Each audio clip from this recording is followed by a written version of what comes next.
Our today's topic is trimethoprim. This is also an antibiotic और trimethoprim की जो है that belongs to the class pyrimidine analogues. ठीक है, हमने किए थे ना प्यूरिन्स एंड pyrimidines. ठीक है, बेसिस जो हैं न्यूक्लिक एसिड में, तो उसमें pyrimidine क्लास से बिलोंग करता है ये ट्राइमिथोप्रिम, क्योंकि इसमें जो है pyrimidine की it contains pyrimidine structure. Okay, its use as single agent has decreased due to bacterial resistance. इसका मतलब है कि ट्राइमिथोप्रिम जो है अब अकेले यूज़ नहीं की जाती, कॉम्बिनेशन में ही दी जाती है. It is used in combination with the other drugs. क्यों दी जाती है कॉम्बिनेशन में? बिकॉज सिंगल अगर ये दी जाती है तो बैक्टीरिया जो हैं जो इन्फेक्शन कॉज कर रहे हैं वो रजिस्ट कर गए हैं इस दवाई को. मतलब अगर ये वाली दवाई दी जाती है तो वो बैक्टीरिया के ऊपर कोई असर नहीं होता है. ठीक है, अब ये कॉम्बिनेशन के साथ दी जाती है नाउअडेज. जैसे कॉम्बिनेशन किसके साथ बनाएंगे? जैसे सल्फोनामाइड किए हमने, ठीक है, लास्ट लेक्चर में सल्फोनामाइड्स के साथ, या ट्राइमिथोप्रिम विद सल्फामिथॉक्साजोल के साथ, या डेप्सॉन के साथ. ठीक है, ये कॉम्बिनेशंस. और भी कॉम्बिनेशंस हो सकते हैं इसमें.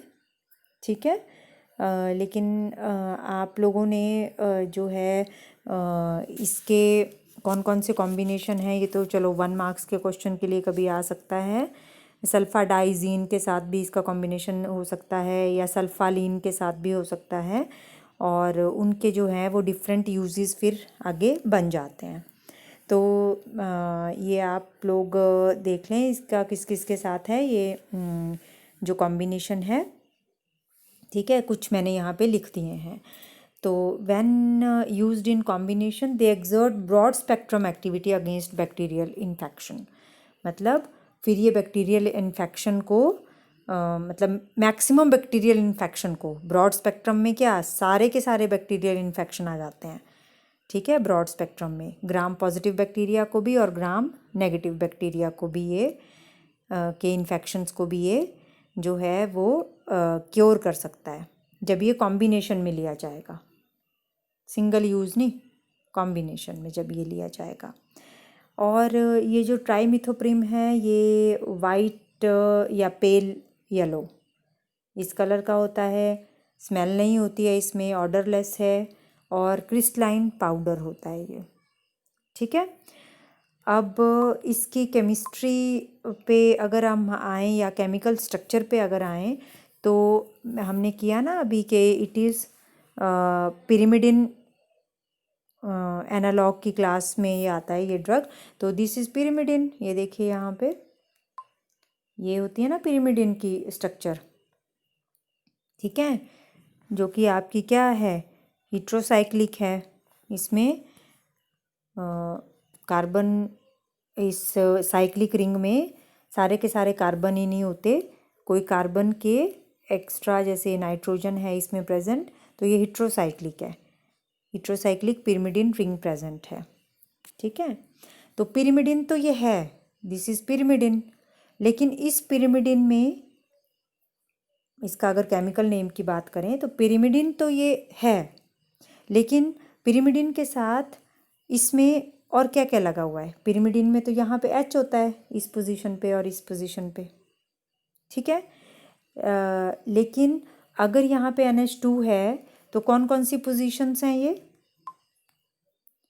यहाँ पे? This is nitrogen number 1, this is second ring में सेकंड वो है ये carbon, then third, fourth, fifth and sixth, 6 membered ring है. ठीक है, और 2 और 4 ये देखिए 2 पोजीशन पे और 4 पोजीशन पे डाई अमीनो लगे हैं, 2 अमीनो ग्रुप लगे हैं। और 5th पोजीशन पे, ये देखिए 5th पोजीशन पे क्या लगा है, ये इतना बड़ा ग्रुप। तो अगर इन चीज़ों को आप ना देखें, जैसे ये और ये ना देखें, तो ये वाला कौन सा ग्रुप होता है, दिस इज़ बेंजाइल, है ना, बेंजाइल होता है ना, दिस इज़ बेंजाइल। तो 5th पोजीशन पे क्या है, बेंजाइल है। बेंजाइल भी सब्स्टिट्यूटेड है, बेंजाइल के दिस इज़ 1 2 3 4 5 एंड 6। तो 3 पे, 4 पे एंड 5 पे, 3 4 5 पे ट्राई 3 कौन से ग्रुप लगे हैं, मिथॉक्सी ग्रुप लगे हैं, मिथऑक्सी। CH3O ग्रुप क्या होता है, मिथॉक्सी। क्लियर हो गया name, methoxy, tri methoxy benzyl pyrimidine है ये, ठीक है। 2 4 di amino 5 3 4 5 tri methoxy benzyl pyrimidine. इसका ट्रेड नेम जो है वो ट्रिम्पैक्स है, ट्रेड नेम ट्रिम्पैक्स, ठीक है। इस नेम से ये मार्केट में मिलती है। देन नेक्स्ट जो है, इसकी सिंथेसिस पे अगर हम आ जाएं, तो इसमें जो बहुत सारे सिंथेटिक रूट्स होते हैं इसको बनाने के, ठीक है, बहुत सारे यूज़ किए जाते हैं। यहाँ पे जो है, ये जो रूट हमने फॉलो किया हुआ है इसकी सिंथेसिस के लिए, this is the route in which there is formation of this acrylonitrile या सिनेमोनाइट्राइल भी बोलते हैं इसको, ठीक है। ये एक्रिलोनाइट्राइल या सिनेमोनाइट्राइल। तो फर्स्ट ऑफ ऑल जो है, जो सिनेमोनाइट्राइल है या एक्रिलोनाइट्राइल है जो यहाँ पे ये बना है, वो आपका बनाने के लिए मैकेनिज़्म जो फॉलो होता है वो मैं नेक्स्ट स्लाइड में करूँगी। पर यहाँ पे मेन 2 स्टेप हैं ट्राईमिथोप्रिम को बनाने के लिए। फर्स्ट स्टेप कंडेंसेशन है, एल्डोल कंडेंसेशन इसमें इन्वॉल्व होती है, ठीक है। एल्डोल कंडेंसेशन की तरह ही ये रिएक्शन होता है, उसका मैकेनिज़्म। और सेकंड स्टेप में जो है वो इसमें एडिशन होती है ग्वेनेडिन की, ठीक है, ग्वेनेडिन की एडिशन होती है इसमें। तो फर्स्ट स्टेप में, स्टेप नंबर 1 में, in the present alkaline medium में C2H5ONa और C2H5OH, तो अल्केलाइन मीडियम में जो 3 4 एंड 5 ट्राईमिथॉक्सी बेंजल्डिहाइड पे, ये एल्डिहाइड ग्रुप पे एडिशन होनी है। तो उस पे एडिशन होती है 3 इथॉक्सी प्रोपेन नाइट्राइल 1 2 3। तो 3 पे क्या ग्रुप लगा है, इथॉक्सी, और ये क्या है, propane nitrile, CN group nitrile है, ठीक है, प्रोपेन नाइट्राइल, इसकी एडिशन होती है। 3 4 5 trimethoxy benzaldehyde condense with 3 ethoxy propane nitrile. After condensation in basic medium, it results in the formation of acrylonitrile, ठीक है, या सिनेमोनाइट्राइल।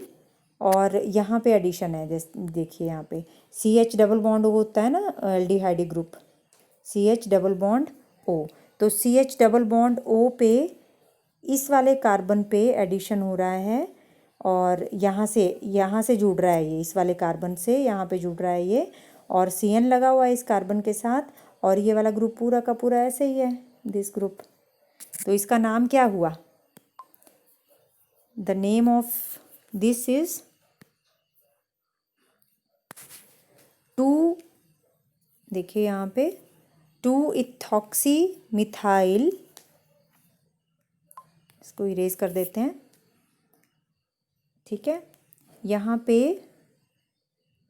दिस इज 1 एक्रिलोनाइट्राइल है ना ये, तो 1 2 और ये वाला कार्बन 3, ठीक है। तो 2 पोजीशन पे क्या है?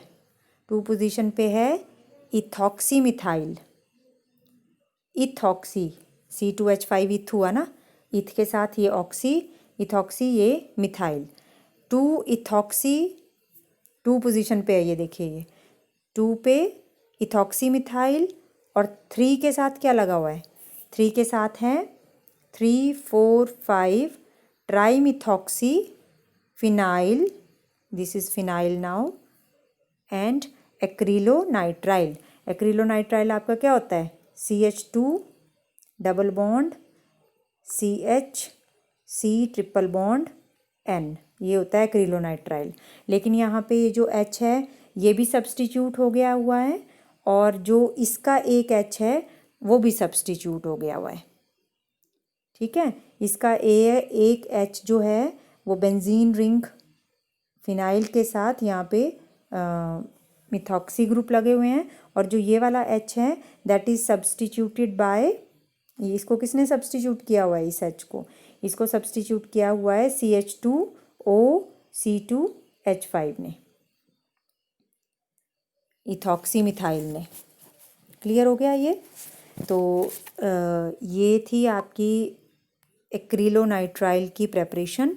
उसके बाद सेकंड स्टेप में again in the alkaline medium जो है ग्वेनेडिन की एडिशन है। Guanidine is NH2C double bond NH NH2, this is guanidine, ठीक है, इसका एडिशन है।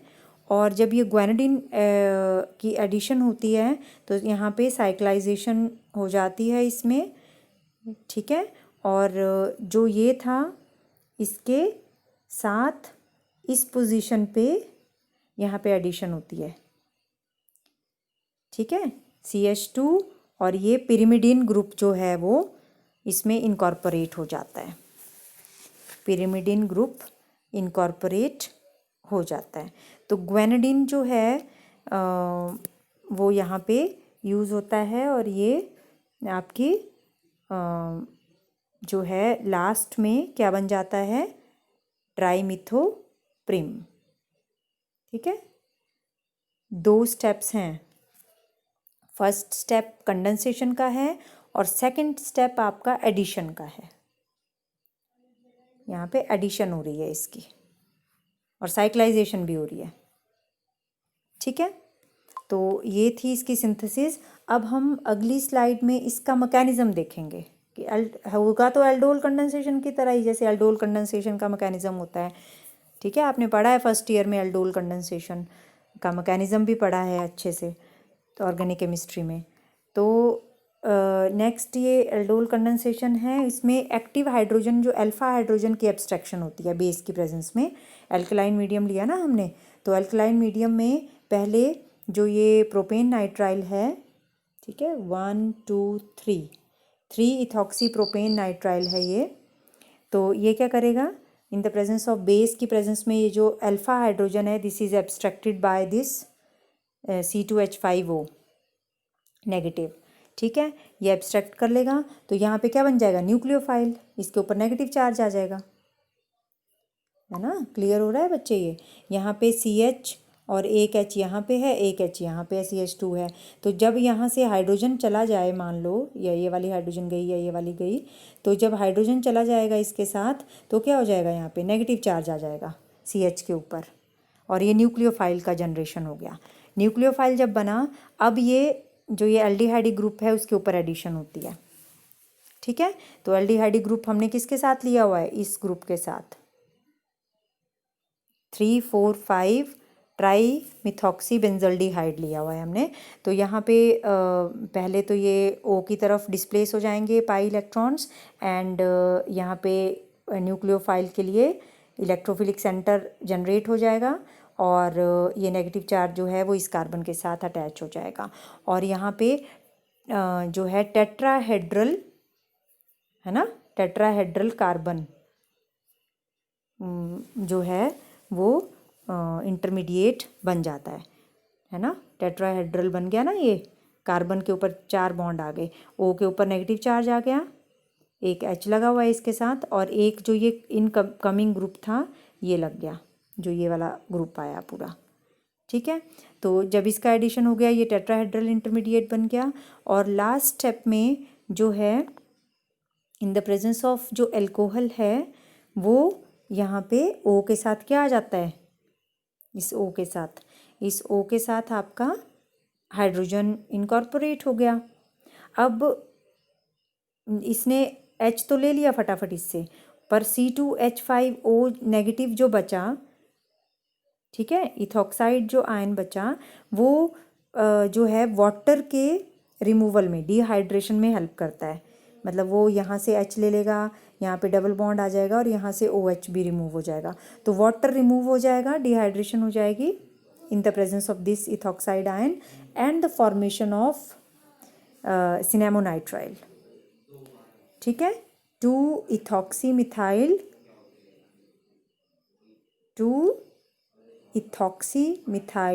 सिनेमोनाइट्राइल।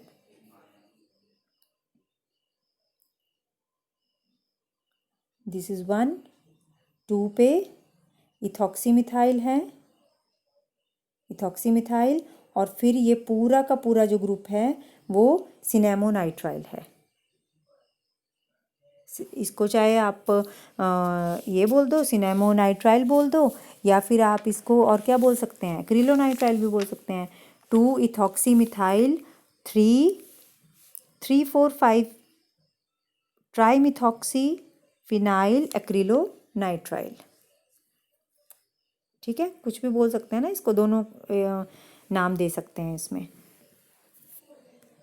तो ये हो गया सिंथेसिस और mechanism for the preparation of acrylonitrile जो फर्स्ट स्टेप में बना था। देन अगला ये this slide shows the uses of this trimethoprim drug. तो यूरिनरी ट्रैक इन्फेक्शंस में यूज़ होता है एक तो ये, और सेकंड जो है in the treatment of pneumocystis pneumonia. ठीक है, ये डिफरेंट नेम्स हैं डिजीज़ के, आप इनको एज इट इज़ याद कर लें। आप ऐसा तो है नहीं कि आपने ये ड्रग किसी को रिकमेंड करनी है। ठीक है, आपको ये लर्निंग के पर्पज़ से चाहिए कि आपके यूजेस क्या क्या हैं इस ड्रग के। केमिस्ट्री तो हमने पढ़ ली पीछे, अब यूजेस हैं इसके। और HIV इन्फेक्टेड अडल्ट्स और चिल्ड्रन को, बच्चों में HIV हो सकता है ना, अगर आपके इन्फेक्टेड मदर से वो बच्चा पैदा हुआ है, तो HIV इन्फेक्टेड मदर से पैदा हुआ है तो उनको जो है ये ड्रग दी जा सकती हैं, पर कॉम्बिनेशन में दी जाती हैं ये। ठीक है, जब इसको कॉम्बिनेशन में दिया जाएगा तभी ये यूज़फुल होगी, अदरवाइज़ ये, मतलब एक तरह से आप ये भी बोल सकते हैं कि ये वायरस को भी जो है किसी हद तक कंट्रोल करती है, सुप्रेस करती है। जबकि हमने जो बाकी ड्रग्स पढ़ी तो उसमें हम बोलते थे कि वायरल और फंगी इन्फेक्शंस को नहीं कहीं करती हैं, सिर्फ आपके बैक्टीरियल इन्फेक्शंस को ही ठीक करती हैं। लेकिन अगर आपकी ये जो है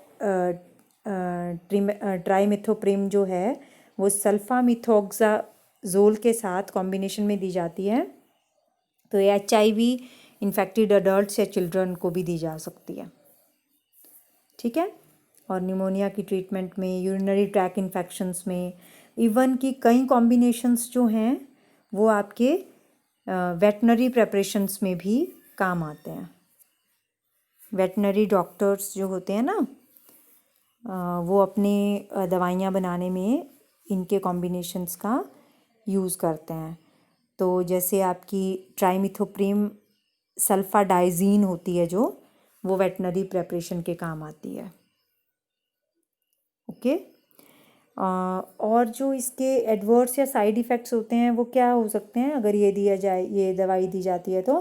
फीवर हो सकता है, रैशेस हो सकते हैं, गैस्ट्रोइंटेस्टाइनल प्रॉब्लम हो सकती हैं, या हीमेटोलॉजिक एबनॉर्मेलिटीज़ हो सकती हैं। मतलब ये हीम ग्रुप से रिलेटेड है, मतलब ब्लड से रिलेटेड आपको एबनॉर्मेलिटीज़ कुछ हो सकती हैं अगर इसको ज़्यादा या एक्सेस में लिया जाए इस ड्रग को, या बिना डॉक्टर की रिकमेंडेशन के लिया जाए।